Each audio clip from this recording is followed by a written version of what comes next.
Beginning the summons. Space Command didn't send out emergency summons lightly, especially not to a wandering engineer like Elias Ward.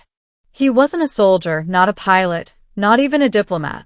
He just repaired things, and he liked it that way. So when two officers escorted him into a secured briefing room on Earth Station Helios, he already knew he wasn't going to like what he heard.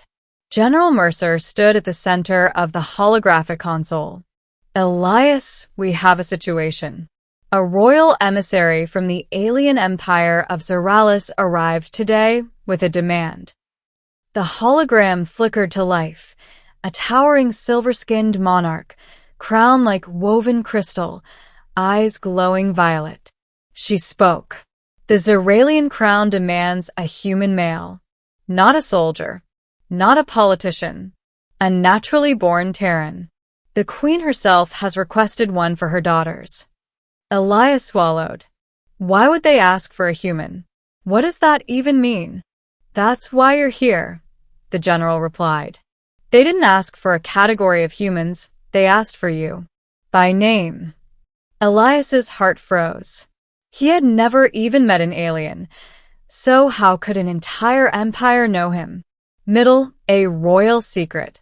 3 days later, Elias stood on the palace landing bay of Zoralis Prime, flanked by guards with jeweled armor and energy spears.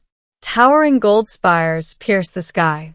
At the center of the throne hall stood the alien queen, impossibly regal, eyes like galaxies, posture unmoving, expression unreadable. Beside her stood 3 daughters, each different. One fierce, one serene, one curious. Elias bowed awkwardly. You summoned me. The queen's voice vibrated like music. I summoned you because your existence is owed to the throne of Zoralis. Elias blinked. Oh what? With a gesture, the court turned silent. A projection appeared, records from decades past. A damaged Zoralian scout ship, fleeing pirates, crashing near Earth. A man, Elias's father, pulling survivors from the wreckage.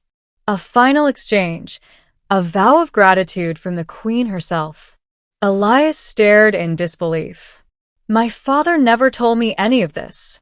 He did not remember. Our memories are not perceivable by the human mind. Saving that ship marked your DNA with a royal recognition pattern, a mark that passes from parent to child. She paused.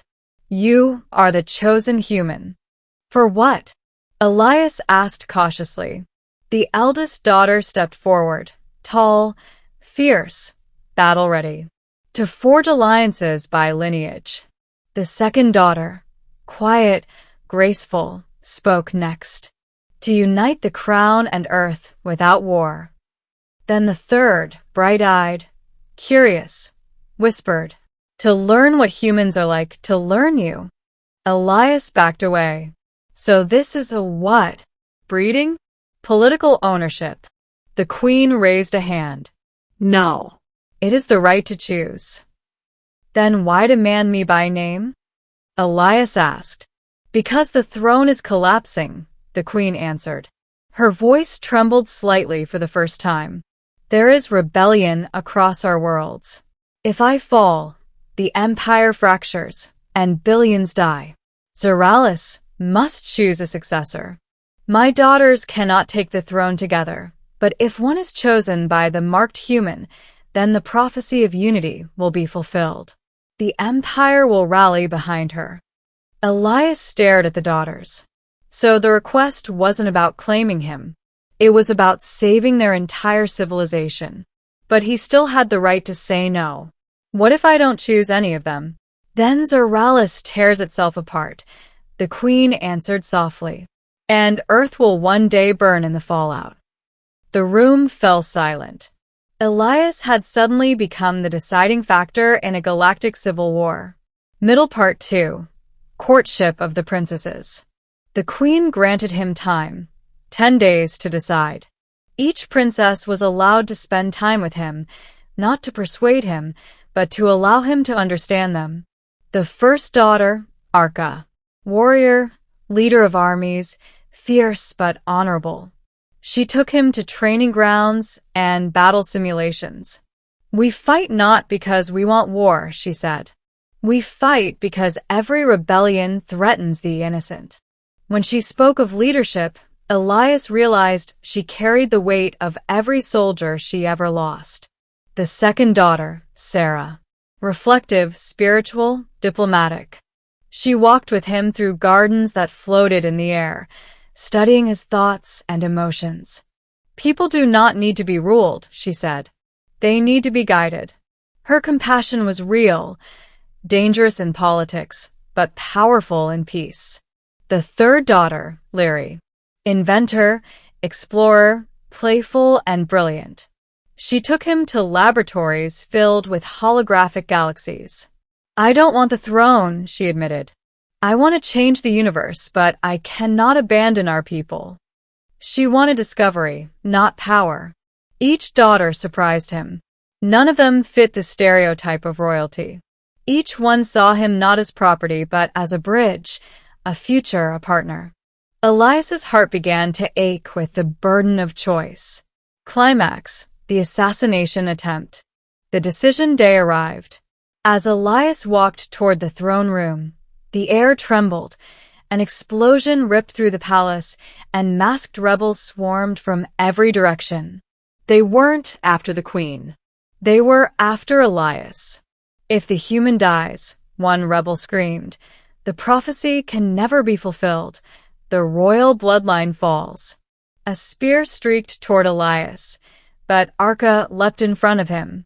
More rebels charged. Sarah shielded him with her body, refusing to leave his side. A sniper targeted him from the balcony. Lyri tackled him to the ground moments before the beam fired. Through panic, through fire, through blood. The daughters protected him not for selfishness, not for power, but because each of them already cared.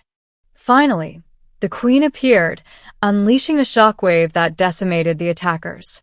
She approached Elias slowly, armor cracked, eyes conflicted. "Do you now understand why I chose you?"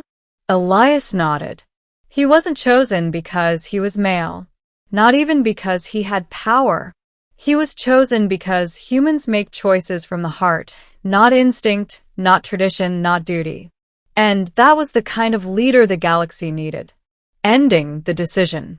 In the restored throne room, the entire imperial court assembled.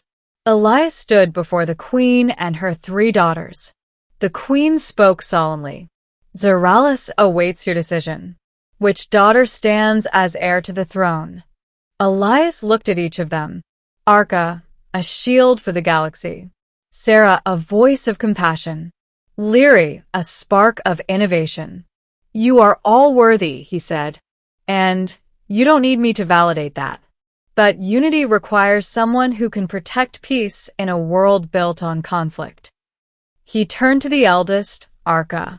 "Zeralis needs a warrior, but one who fights with a heart." Arka stepped forward, stunned.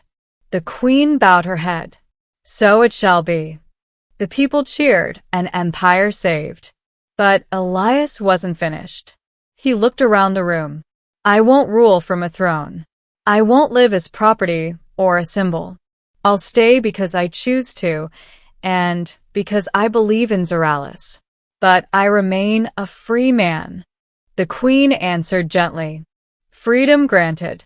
By choice alone, the prophecy is fulfilled." Arka approached him, not as royalty, but as someone who respected his soul. "So, will you walk beside me?" she asked. Elias smiled. "Until the stars burn out." Standing beside the new heir, he watched peace ripple through the galaxy. Not because he was demanded, but because he chose.